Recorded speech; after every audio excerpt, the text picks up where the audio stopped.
बचाओ बचाओ, कोई है, बचाओ। यहाँ आने वाला कभी जिंदा वापस नहीं गया। मेरी कहानी हमेशा जिंदा रहेगी और तेरी मौत से मेरा खौफ और फैलेगा।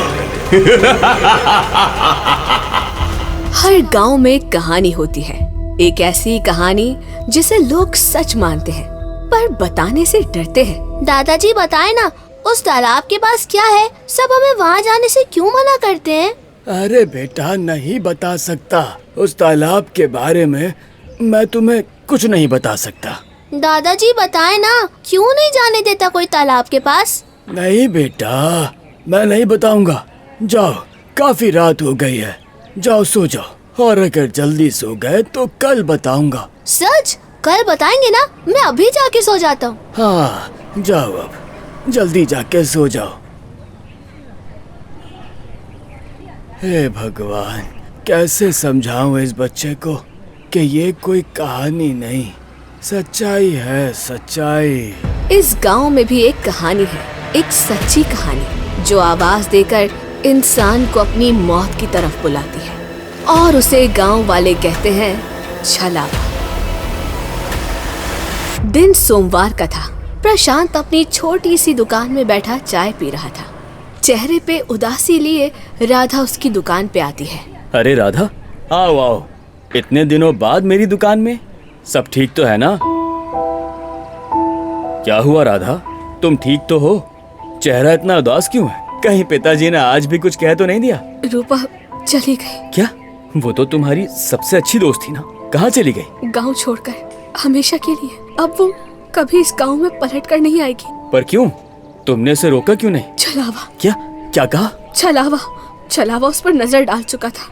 गांव वालों ने उसे गांव से जाने पर मजबूर कर दिया। अगर रूपा नहीं जाना चाहती थी तो गांव वालों ने ऐसा क्यों किया? क्योंकि अगर छलावा किसी पर अपनी नजर डालता है तो उसकी जान लेकर ही शांत होता है।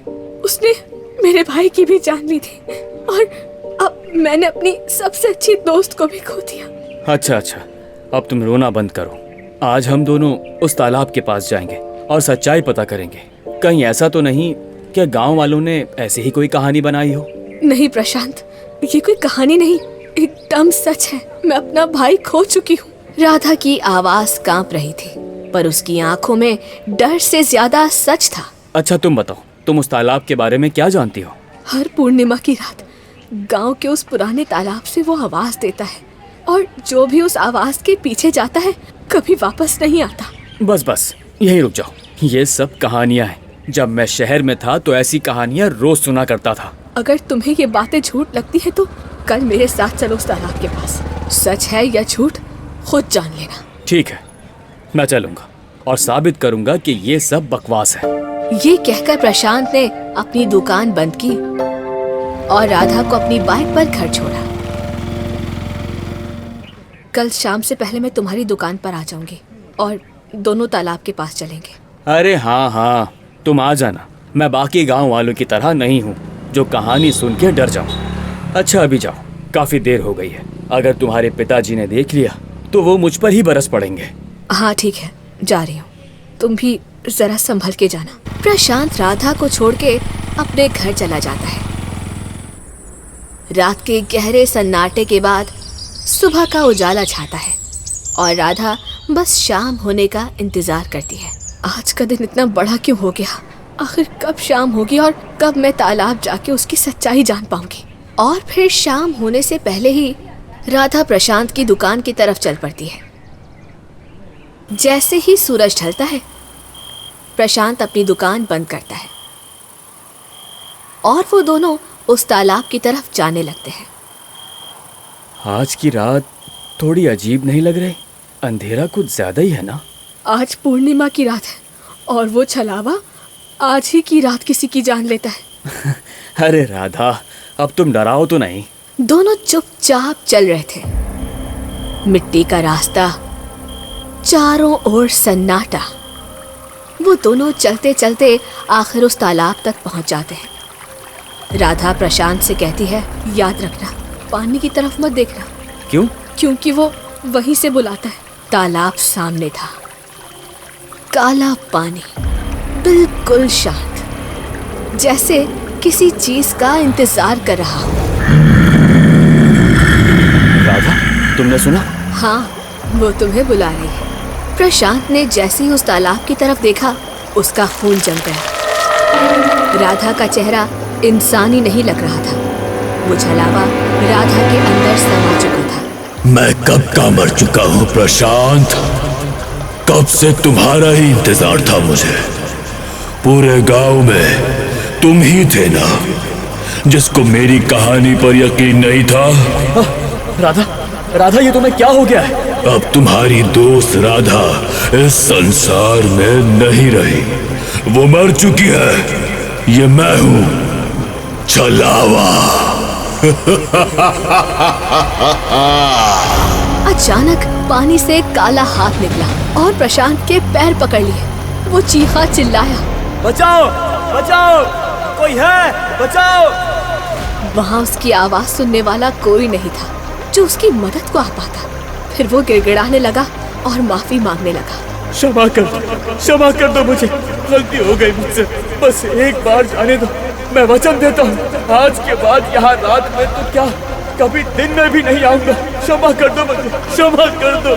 यहाँ आने वाला कभी जिंदा वापस नहीं गया। मेरी कहानी हमेशा जिंदा रहेगी और तेरी मौत से मेरा खौफ और फैलेगा। छलावा उसे धीरे धीरे पानी की तरफ घसीटता जा रहा था। प्रशांत चीखता रहा, चिल्लाता रहा, बचाओ, बचाओ, क्षमा कर दो मुझे, कोई है, बचाओ मुझे।